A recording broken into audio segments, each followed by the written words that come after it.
Let's take a look at how to record your cues. So eventually, once you've built cues, you're going to want to build multiple cues in a sequence, just the way we would in a show.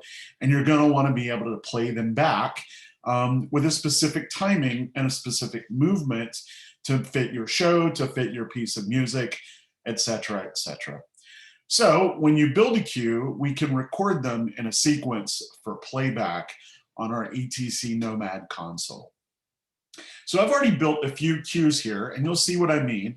If you look at the bottom of my screen, there's a little indicator down here at the bottom of ETC Nomad that shows me that I'm sitting in cue 1.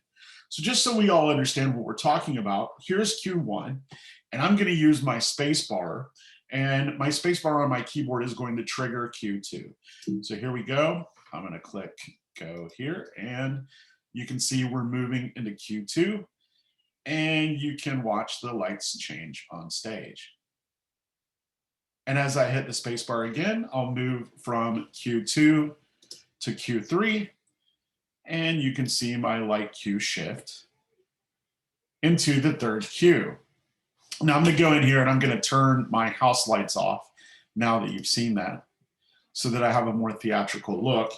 And I'm gonna go back. I'm gonna go back by pressing Control Spacebar. And we'll talk about hotkeys in a minute. But you can see now that I'm back in cue 1.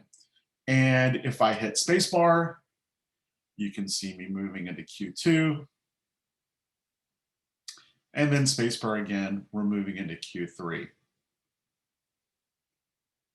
Great, so let's write cue 4 together. I'm gonna turn my house lights back on just a little bit so I can see what's happening. And I'm going to go to cue 4. In cue 4, I want this red light to go out. And let's say I want to turn these two backlights on. We're going to put those at full. And I want them to, let's say, I want this guy to light up my sphere. And I want this guy, let me release this guy, okay. And this guy, I want it to light up my pyramid. And I want them both to be green. Beautiful. This is my cue 4. So this is what I want my look to be like. Once I have my look ready on stage, I can go and record the cue. Now, in order to do that, I'm going to need to use the keyboard in the ETC Nomad console function. There's a couple of ways I can do that. Up here in the top right-hand corner, there's an icon that is your pop-up keyboard. Anytime you need to use the keyboard, you can click on this, and the actual keyboard that we would write cues with on Nomad will pop up over the top of your screen. And when you're done, you can click it again and it'll go away, or you can click any other space and it will disappear, and then you can pop it back up again. The other thing you can do is you can go back over here and configure your monitors so that the keyboard is actually on the working space at any time. You can choose it under one of these tabs.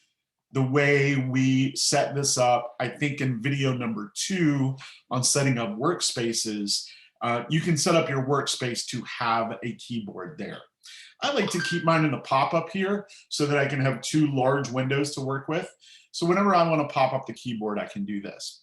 Once you pop up the keyboard, you have a couple of choices. You can either use your mouse to click on the buttons that you want to use, or you can use your actual computer keyboard, and your keyboard on your laptop or desktop will have hotkeys on it that correspond with the commands on this keyboard. In Moodle, I have given you a PDF that shows what those hotkeys are. So like, for instance, we want to record a cue. So we're going to look for record, which is the letter R on your keyboard. We would want to type in record, cue, enter. So we would type in R, and then let's see what Q is here. Q is actually the letter Q. So we would type in R, Q, and then the number of Q that we want to enter. We're building Q4 right now. So on our keyboard, if we were to use hotkeys, we would type in the letter R, the letter Q, 4, and hit enter. And that would record Q4, right? Instead of doing that, I'm going to use the virtual pop-up console so you can see what that would look like on this console. So I would type in record Q4, enter. And what that's done is it's created a Q4 in my Q stack. On this part of the virtual keyboard, we're looking at the Q stack. And what I mean is if I click back, you can see I have a Q3, and it's happening over here on augmented. If I click back again, we've gone back to Q2. It's always going to show me the Q that's active here and the one that's next. And if I click back one more time, it's taking me to Q1. Notice this green arrow here. That's the same thing as the space board or pressing go on our console to go to the next Q. So if I'm sitting in Q1 and Q2 is next, I can click go. And if you watch the augmented window, there we go to Q2. And you can see it is complete. And then when I go with Q3, it'll turn red until it's complete. And when I want to go to my new Q4, I can press go, and my lights will move into Q4. Notice each one of them has a fade time. So let's go back to Q1. Watch this. I'm going to use the actual keys, go to Q1, enter, and it resets me back to Q1. And notice there's a countdown time. This is called fade time. The standard fade time is 5 seconds, and we'll talk later in a different video about changing that timing. But for right now, just watch us go from Q1 to Q2 using the go command and how it counts that down across the crossfade between Q1 and Q2. So here we go. We're in Q1 now. Q2 go. And you can see that we're going. And there's Q2. And Q3 go. And we're going. And the standard time is 3 seconds right now, right? And then Q4 go. And we're going. So I'm going to reset myself again back to Q1. So I'm going to click in go to Q1, enter. And again, if you want to do that on your keyboard, you can find the hotkeys for that. So go to Q is Shift G. So if you wanted to do that on your keyboard, you could type in Shift G1, enter, and it would go to Q1 using the hotkeys. Once you learn those hotkeys, it makes it much, much faster for you than popping up the keyboard, but you can do whatever you like, right? So let's record one more Q. I want to go to Q4 so I can see what my last look is. So I'm going to pop up my keyboard, go to Q4, enter, and my lights will move into what my Q4 look was like. So I'm going to change that. I'm going to grab this guy, and I'm going to grab that guy, and I'm going to take them out. All right, and I'm going to double click because I don't want to use them anymore. And I'm going to use this guy, and I want to turn these on at full. I'm going to shift the look here. Let's say I want this guy to come across here to my pyramid, and then I want this guy. Let's unselect the other guy, and then I'm going to grab this guy, which is channel 1. And remember, to move him, I'm going to click and hold on my 3D space and then drag him around. So I want him to come over here, and I want them to change places. I'm going to double click to deselect, and I want this light to be red, and I want this light to be, what the heck, this kind of yellow. Oh, I accidentally selected them both. I'm going to deselect, grab this guy and turn him red, and now I'm good to go. So I want to record this as my Q5. So again, on my hotkeys, I can type in RQ5, enter, or I can pull up my pop-up virtual keyboard and say record Q5, enter. And if you notice, really, really tiny here in the corner, it gives you the hotkey option for each one of these commands. It's really, really small. So right here in the corner, you see an RQ, and then and then the number. Here in the go-to queue, you see a Command G, which is the shortcut for that. So each one of these has its own shortcut written in the corner, but it's really small. If you have good eyesight and you can see those, then good on you. The hotkey is there if you want to be able to use it.